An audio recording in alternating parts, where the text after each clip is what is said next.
Pemirsa, wacana kementerian di pemerintahan Prabowo Subianto Gibran Rakabuming Raka disebut-sebut bertambah menjadi 40, lebih banyak dari 34 kementerian di era Presiden Joko Widodo. Ya, bertambahnya jumlah kementerian Kabinet Prabowo Gibran ini disebut sebagai upaya Prabowo untuk mengakomodir seluruh partai politik pendukungnya saat Pilpres dan juga partai pendatang pasca Pilpres.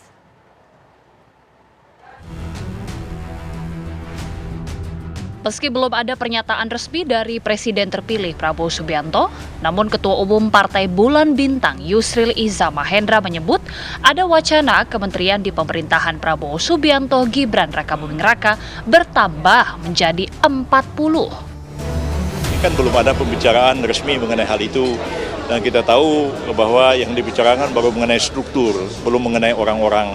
Dan kalau mengenai orang-orang pasti akan dibicarakan di dalam pertemuan koalisi. Ya.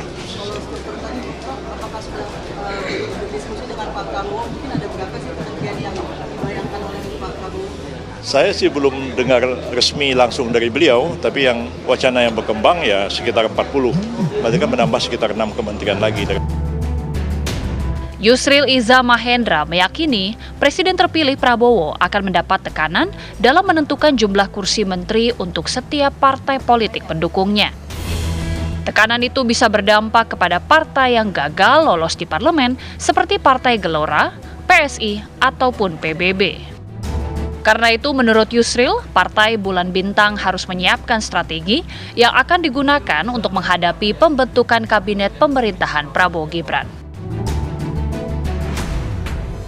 Sekali lagi kita gagal untuk masuk ke parlemen, dan itu pasti akan ada satu tekanan yang kuat kepada Presiden terpilih seperti dialami oleh Pak Jokowi pada tahun 2019 yang lalu. Dan ada tekanan-tekanan, ya ini partai yang masuk ke kabinet, partai yang di luar kabinet, partai yang cukup dan jatah dikasih wamen aja, nah itu memerlukan satu strategi. Sementara itu, pengamat politik Ujang Komarudin menyatakan munculnya wacana jumlah kementerian kabinet Prabowo Gibran yang berpotensi melebihi 34 adalah upaya Prabowo untuk mengakomodir seluruh partai politik pendukungnya saat Pilpres dan juga partai pendatang pasca Pilpres, termasuk partai yang tak lolos di parlemen. Ketika pencalonan yang lalu, ketika daftar di KPU, pasangan Prabowo Gibran itu butuh support, dukungan dari partai politik, baik yang parlemen maupun non-parlemen. Non-parlemen kan seperti ada di situ PBB, ada Partai Gelora, ada PSI, dan lain-lain. Tentu semuanya ingin mendapatkan jatah menteri.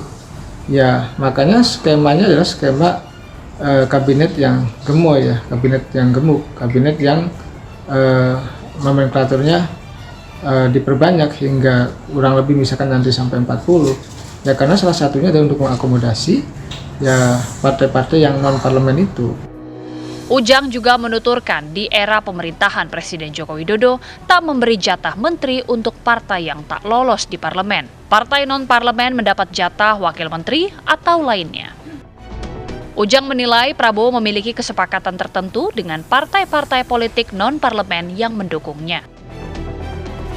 Tentu ini ada perbedaan di masa dengan Pak Jokowi dulu, ya. Pak Jokowi 2 periode tidak pernah gitu ya partai non parlemen masuk menjadi menteri, kecuali ada di wakil menteri. Nah, di masa Pak Prabowo ini, ketika Pak Prabowo butuh dukungan ketika pendaftaran dulu di KPU, ya, kepada partai-partai non parlemen, maka ya kelihatannya ada deal, ada kesepakatan untuk mendapatkan jatah kursi menteri bagi partai non parlemen itu. Maka skemanya ya suka tidak suka, senang tidak senang, menambah porsi atau nomenklatur kementerian yang ada saat ini dari 34 misalkan menjadi 40 atau 41. Bahkan revisi undang-undang Kementerian Negaranya tidak membatasi presiden terpilih untuk merubah hingga angka berapa. Di era pemerintahan Joko Widodo Ma'ruf Amin, partai-partai yang tidak lolos parliamentary threshold tidak mendapat jatah menteri, namun mereka mendapat jatah wakil menteri. Wakil Ketua Umum Partai Perindo, Angela Tanusudibio, menjabat sebagai Wakil Menteri Pariwisata dan Ekonomi Kreatif. Raja Juli Antoni, yang saat ini menjabat sebagai Sekretaris Jenderal PSI, menjadi Wakil Menteri Agraria dan Tata Ruang. Sementara Sekjen Partai Bulan Bintang, Afrian Syahnur, menjadi Wakil Menteri Ketenagakerjaan. Akhir-akhir ini sejumlah nama tenar mencuat ke publik dan digadang-gadang menjadi calon menteri di pemerintahan Prabowo Gibran.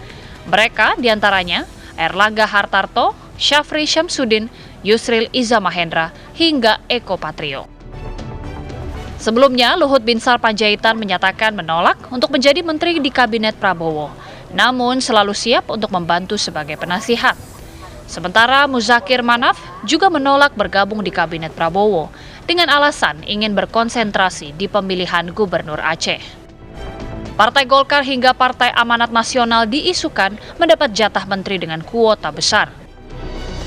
Kementerian Lingkungan Hidup dan Kehutanan, Kementerian Agraria Tata Ruang BPN, BUMN, serta Kementerian Energi Sumber Daya Mineral disebut-sebut paling muluk untuk diperebutkan. Apalagi kursi Menteri Triumvirat, yakni Menteri Luar Negeri. Menteri Dalam Negeri dan Menteri Pertahanan jelas tak boleh asal akomodir, harus kualitas dan orang-orang kompeten yang mengisinya. Lantas, siapakah yang akan dipilih Prabowo Gibran dalam kabinetnya? Akankah orang-orang dengan kemampuan mumpuni yang mengisi kabinetnya kelak, atau hanya jatah bagi-bagi kursi belaka? Tim TV One mengabarkan.